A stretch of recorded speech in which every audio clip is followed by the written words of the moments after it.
intensif dengan PDI Perjuangan, dan kami menghargai sekali kepercayaan yang disampaikan. Kita menginginkan Jakarta yang maju, Jakarta yang setara, mana yang lemah, yang kecil dibesarkan, yang lemahnya dikuatkan, dan itulah yang menjadi dasar kebersamaan. Jadi kami mengapresiasi sekali proses yang berjalan. Kita lihat nanti seperti apa. Semua nama yang disebut sebagai potensi pasangan itu belum dibahas sama sekali. Jadi tidak usah ada spekulasi pembahasan nama siapapun juga, karena belum dibahas. Karena itu nggak usah rame tentang nama A, nama B, nama C. Belum ada pembahasan sama sekali. Lebih penting saat ini membahas nasib warga Kampung Bayam, membahas perbaikan kartu lansia, membahas perbaikan untuk anak-anak penerima siswa baru.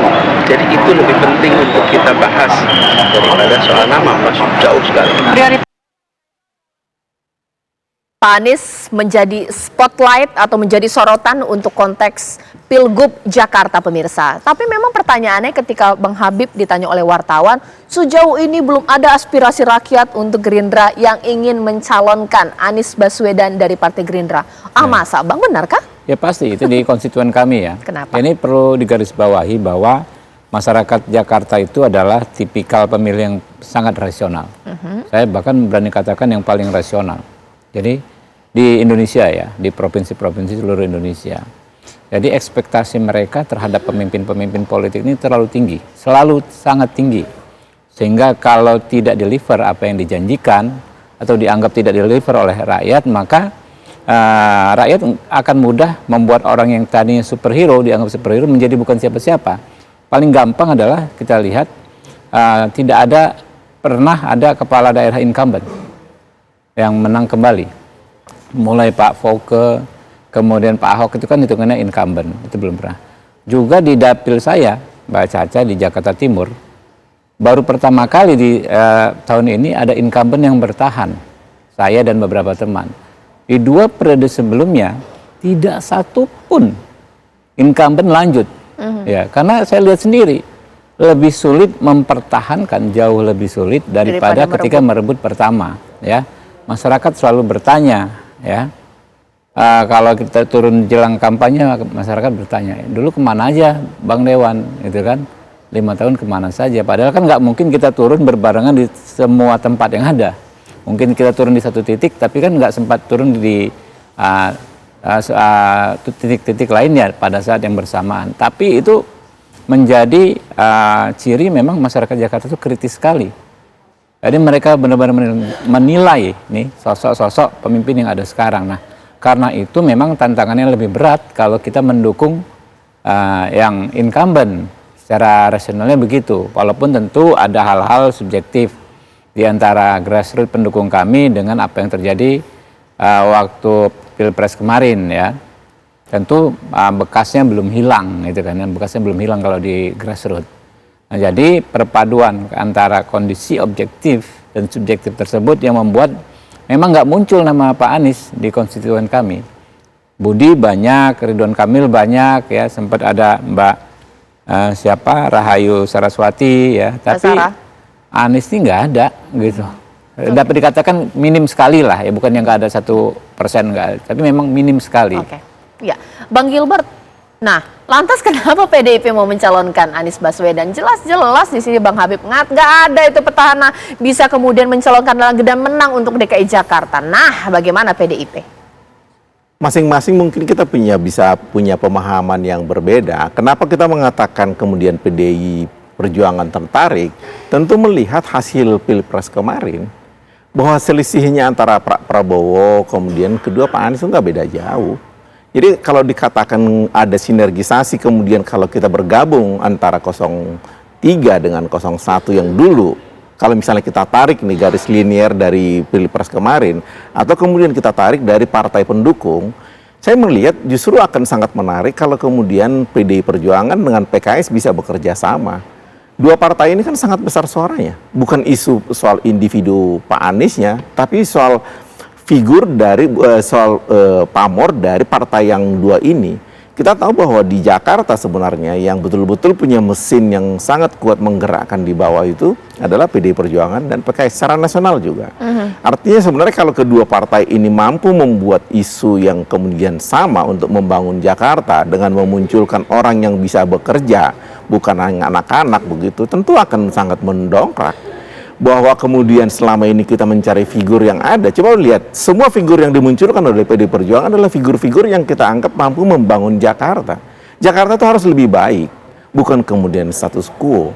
Bahwa kemudian kita munculkan figur-figur yang ada, coba lihat semua figur yang kita munculkan adalah figur-figur yang kita anggap yakin kita bahwa ini akan mampu bekerja. Kalau hanya sekedar asal menang, yang penting anaknya siapa, kemudian umur seberapa, di PDI Perjuangan hal-hal seperti itu tidak menjadi pertimbangan sama sekali. Yang kita pentingkan adalah masyarakat.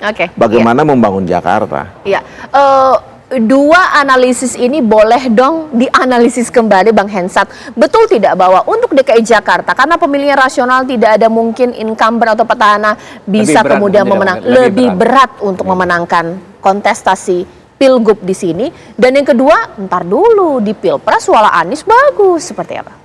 Ya memang secara sejarah belum pernah ada incumbent ya sejak pemilu langsung dilaksanakan di Jakarta belum ada yang menang gitu si incumbent ini, maka menjadi hal tersendiri buat Mas Anies untuk mempertimbangkan itu. Hanya saja kan memang ada pertanyaan juga ya kadang-kadang dari rakyat tuh, misalnya Anies Baswedan kemarin diajukan oleh Nasdem, PKS dan PKB sebagai presiden, kemudian namanya muncul lagi di gubernur gitu ya. Nah ini kan juga jadi pertanyaan juga untuk rakyat, kenapa kemudian partai sedemikian rupa bisa berubah gitu, walaupun ya itu terserah partainya. Nah kemudian sosok Anies ini ya memang kalau menurut saya tantangan pertama buat dirinya adalah bagaimana dia memastikan tiket untuk dirinya tuh. Caranya ya macam-macam, kan tadi saya sudah katakan, saya tidak menemukan alasan bagi rezim untuk memberikan kesempatan Anies Baswedan tampil lagi di pilkada, karena tentunya akan mengganggu kontestasi di 2029. Nah itu dulu dijawab pertanyaannya, apakah dia akan benar-benar fight di sini untuk mendapatkan kartu atau kemudian berpasrah pada keadaan. Jadi artinya ya udah yang penting tiketnya ada dan maju.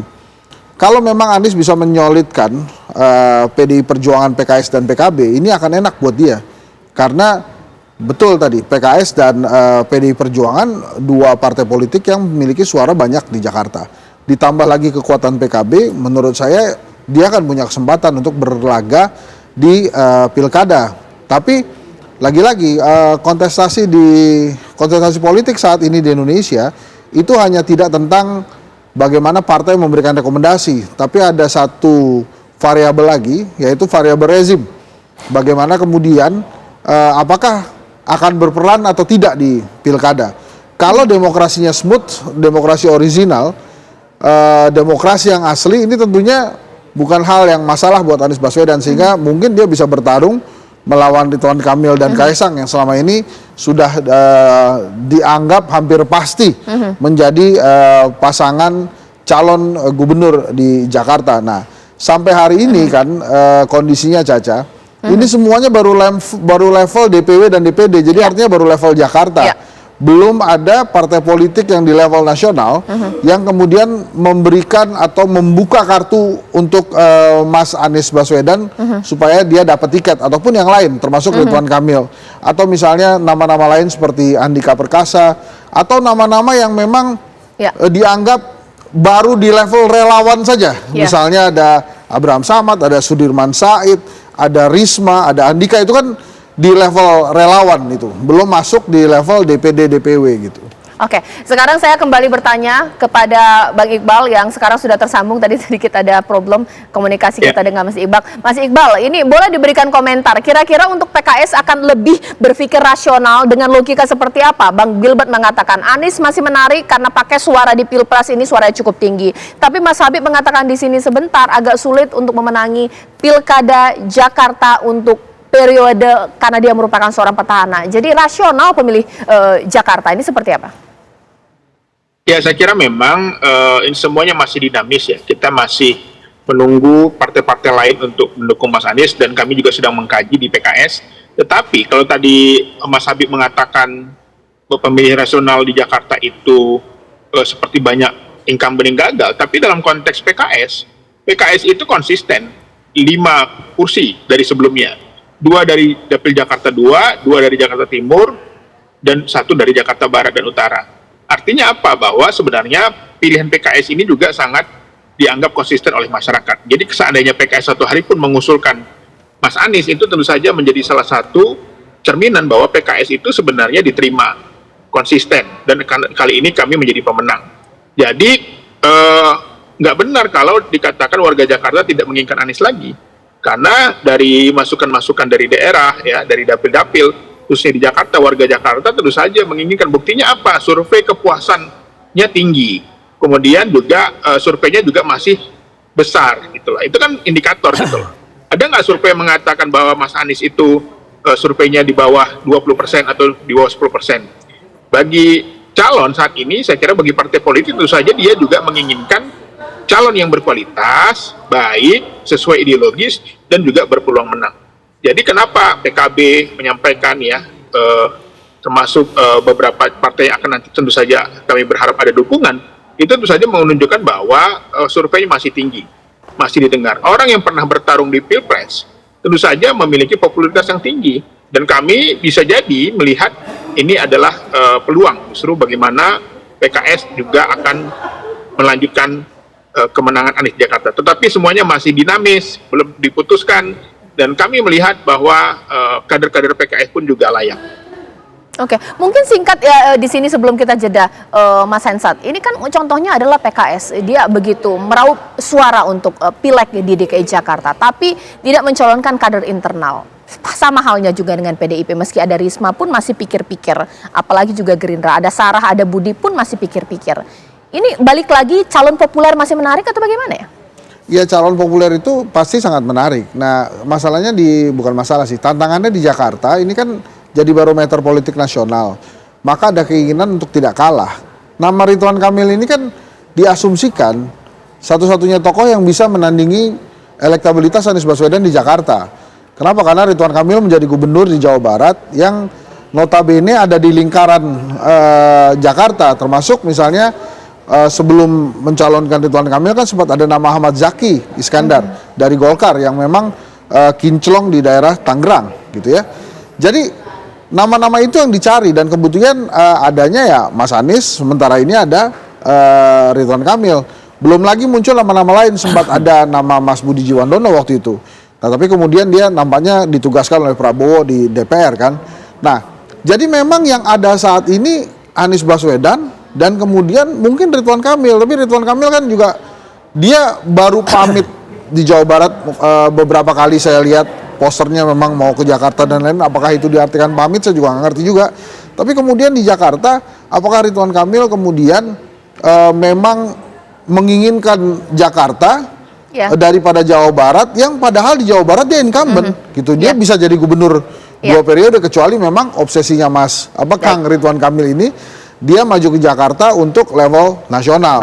Jadi ya kalau kita lihat dari gambar-gambar ini nama Anies Baswedan, Ridwan Kamil yang memang masih paling kuat. Ya nanti kita lihat lagi apakah ada nama kejutan-kejutan lain. Tapi pertanyaannya adalah akankah kartu Anies Baswedan hidup di Jakarta sehingga dia bisa mendapatkan tiket di gubernur? Oke, apa yang dikatakan Bang Hensat ini sama ada benang merahnya dengan apa yang dikatakan oleh Mas Iqbal soal tiket. Tiket ini sebenarnya bukan hanya figur pemirsa, tapi komposisi koalisi. Nah, apakah Anies Baswedan nanti bisa menjadi magnet partai-partai untuk berkoalisi? PKS berkoalisi dengan PDIP? Really? Mungkin itu. Atau juga mungkin Gerindra dengan siapa? Sesaat lagi.